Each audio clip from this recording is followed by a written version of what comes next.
এই পৃথিবীর জীবনে আপনি কখনো সমস্যা ছাড়া থাকতে পারবেন না। আল্লাহর কাছাকাছি মানুষদের জীবনী পড়লে আপনি দেখবেন তাদের জীবন ছিল সমস্যায় পরিপূর্ণ। যখন মানুষ আপনাকে বলতে থাকে আল্লাহ তোমাকে অপছন্দ করেন, তাই তোমার জীবনে এসব ঘটছে, বিপরীতে আপনিও ভাবতে শুরু করে দেন আল্লাহ মনে হয় আমাকে শাস্তি দিচ্ছেন। আমাদের সবারই জীবনে কোনো না কোনো সমস্যা রয়েছে যা আমাদের শান্তিতে ঘুমাতে দেয় না। আর আমরা ভাবতে থাকি ওহ ভাই, যদি এই সমস্যাটা চলে যেত অনেক ভালো থাকতাম। কিন্তু জানেন কি হয়? যদি এই সমস্যাটা চলে যায় পরবর্তীতে আরেকটা এসে হাজির হয়। আর যখন নতুন সমস্যা এসে দেখা দেয় আপনি ভাবেন পূর্বের সমস্যাটা আরো সহজ ছিল। এটা তো অনেক বড় সমস্যা। আপনি যদি আল্লাহর উপর ভরসা রাখতে পারেন আল্লাহ আপনাকে কি দিবেন? তিনি আপনার সমস্যা শেষ করে দেন না। এই পৃথিবীর জীবনে আপনি কখনো সমস্যা ছাড়া থাকতে পারবেন না। যদি সমস্যা চলে যেত তাহলে ইয়াকুব আলাইহিস সালামের জন্য আমাদের তুলনায় অনেক আগেই সেটা দূর হয়ে যেত। যদি ঈমান থাকার মানে হয় আপনার কোনো সমস্যা থাকবে না, তাহলে মরিয়ম আলাইহিস সালামের কোনো সমস্যা থাকা উচিত ছিল না। রাসূল সাল্লাল্লাহু আলাইহি সাল্লামেরও কোনো সমস্যা থাকার কথা ছিল না। আল্লাহর কাছাকাছি মানুষদের জীবনী পড়লে আপনি দেখবেন তাদের জীবন ছিল সমস্যায় পরিপূর্ণ, বড় বড় সমস্যা। আর আপনি শুধু এই সমস্যাগুলোর কথাই পড়ছেন। আপনি পড়ছেন তারা কিভাবে একটা সমস্যা থেকে আরেকটা সমস্যা জীবন অতিবাহিত করে গেছেন।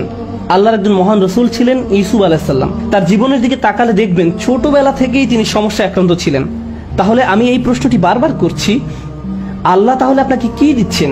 আপনার জীবনের অতি ভয়াবহ সমস্যার সময় যখন আল্লাহর উপর পূর্ণ বিশ্বাস রাখেন, এর বিনিময়ে আল্লাহর কাছ থেকে কি পাবেন? যখন মানুষ আপনাকে বলতে থাকে আল্লাহ তোমাকে অপছন্দ করেন, তাই তোমার জীবনে এসব ঘটছে, বিপরীতে আপনিও ভাবতে শুরু করে দেন আল্লাহ মনে হয় আমাকে শাস্তি দিচ্ছেন, তাই আমার জীবনে এসব বিপদ আপদ ঘটছে। সেই মুহূর্তে যদি আপনি আল্লাহ সম্পর্কে সুধারণা পোষণ করতে পারেন, আল্লাহর প্রতি ভালোবাসা, নির্ভরতা এবং বন্ধন বজায় রাখতে পারেন যে না আল্লাহ আপনাকে কখনো ছেড়ে যাবেন না, এর বিনিময়ে তিনি আপনাকে কি দেবেন? তিনি সে লোকের হৃদয়কে পথ দেখান। আমি আপনাদের গ্যারান্টি দিচ্ছি, যদি আপনার সমস্যা চলে যায়, যদি সে সমস্যাটা অর্থ সংক্রান্ত হয়ে থাকে, এরপর অর্থ আসতে থাকে, যদি এটা পারিবারিক সমস্যা হয়ে থাকে এবং সমস্যাটা দূর হয়ে যায়, এই দুনিয়ার কোনো অর্জনই সেই একটা গিফটের তুলনায় কোনো মূল্য বহন করে না। আর সেই একটি গিফট হলো ইয়াহদি কলবাহু, তিনি সে লোকের হৃদয়কে পথ দেখান। আপনার অন্তরে প্রশান্তি থাকবে, জীবনে যাই ঘটুক না কেন আপনার মুখে তখনও হাসি থাকবে। তখন মানুষ আপনার দিকে তাকিয়ে বলবে আরে তুমি হাসছো কেন? তুমি কিভাবে ঠিক আছো? দেখো না তোমার কি অবস্থা হয়েছে। আপনি তখন বলবেন হ্যাঁ সব ঠিক আছে। যদি আপনি এই আচরণ রপ্ত করতে পারেন, এমন অনেক মানুষ রয়েছে যাদের টাকার কোনো অভাব নেই, তারপরেও তারা ঘুমাতে পারে না। আপনার কল্পনায় যেসব কিছু মানুষের জন্য সুখ নিয়ে আসার কথা তার সবই তাদের আছে, কিন্তু তবু তাদের মানসিক শান্তি নেই। তাদের নেই সেটা, তারা নিজেদের উপর খুশি নয়।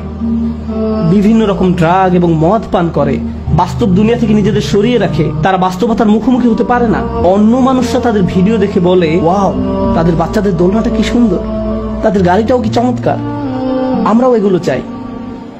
ইয়া লাইতালানা মিসলা মা উতিয়া কারুন, ইস কারুনের যা আছে আমার যদি তা থাকতো। বসের মতো জীবন। পক্ষান্তরে আপনি যদি আল্লাহর দিকে ফিরেন তাহলে তিনি আপনাকে এমন কিছু দান করবেন যা কোনো টাকার অঙ্কে কেনা সম্ভব নয়, খ্যাতি বা জনপ্রিয়তা যা আপনাকে দিতে পারবে না। আর তা হলো ইয়াহদি কলবাহু, তিনি আপনার হৃদয়কে পথ দেখাবেন। এটাই ঈমানের সর্বশ্রেষ্ঠ পুরস্কার, এটাই হলো বিপদে পড়ার সর্বশ্রেষ্ঠ পুরস্কার। এখন আলোচনার উপসংহারে এসে বলতে চাই, মানুষ অনেক সময় বিভিন্ন সমস্যা আটকে পড়ে। আপনি আটকে পড়েছেন, আমি আটকে পড়েছি। কখনো কখনো আমরা এখান থেকে মুক্তির কোনো উপায় দেখি না। ওই পরিস্থিতিগুলো হলো আমাদের আল্লাহর পক্ষ থেকে সর্বশ্রেষ্ঠ উপহার দেওয়ার একটা উপায়। ওই পরিস্থিতিগুলোতেই তিনি আমাদের অন্তরগুলোকে পথ প্রদর্শন করেন। আমরা যদি কেবল সেই পরিস্থিতিগুলো ব্যবহার করে আল্লাহকে পেতে পারি, আল্লাহর সাথে কথা বলতে পারি, এর জন্য আপনাকে আরবি জানতে হবে না, এর জন্য আপনাকে অনেক বেশি কোরআনও জানতে হবে না। জাস্ট আল্লাহর দিকে প্রত্যাবর্তন করুন আর বলুন ইয়া আল্লাহ, আপনি তো সর্বশ্রেষ্ঠ পরিকল্পনাকারী। ইয়া আল্লাহ, আপনার মতো কেউ আমাকে ভালোবাসে না, কেউ আমার প্রতি আপনার মতো যত্নবান নয়। এটা কখনোই সম্ভব নয় যে আপনি আন্তরিকতার সাথে আল্লাহর নিকট হেদায়েত কামনা করবেন আর তিনি আপনাকে ফিরিয়ে দেবেন। আপনি যদি আল্লাহর কাছে একটা গাড়ি চান, তিনি হয়তো আপনাকে তা নাও দিতে পারেন। একটা বাড়ি চান, তিনি হয়তো আপনাকে তা নাও দিতে পারেন। আপনি যদি তার নিকট আপনার রোগ ভালো করে দেওয়ার জন্য দোয়া করেন, হয়তো তিনি ভালো করবেন অথবা ভালো করবেন না। কিন্তু একটি বিষয়ে নিশ্চিত তিনি আপনাকে দিবেন যদি আপনি আন্তরিকতার সাথে প্রার্থনা করেন, আর তা হলো হেদায়েত। তার সন্তুষ্টিপ্রাপ্ত বান্দাদের দলে চলার পথ, গাইডেন্স, তিনি আপনাকে এটা দেবেন। আর যখন তিনি আপনাকে এটা দান করবেন তখন এমনিতেই অন্য সব সমস্যার সমাধান হয়ে যাবে। আল্লাহ তাআলা আমাদেরকে সেসব মানুষদের অন্তর্ভুক্ত করুন যারা সত্যিকার অর্থে তার নিকট হেদায়েত চায়, আর আমাদের জীবনের সকল সমস্যাগুলোকে তার কাছাকাছি হওয়ার মাধ্যমে পরিণত করুন, যেন তার নিকট থেকে আমরা হেদায়েত পেতে পারি।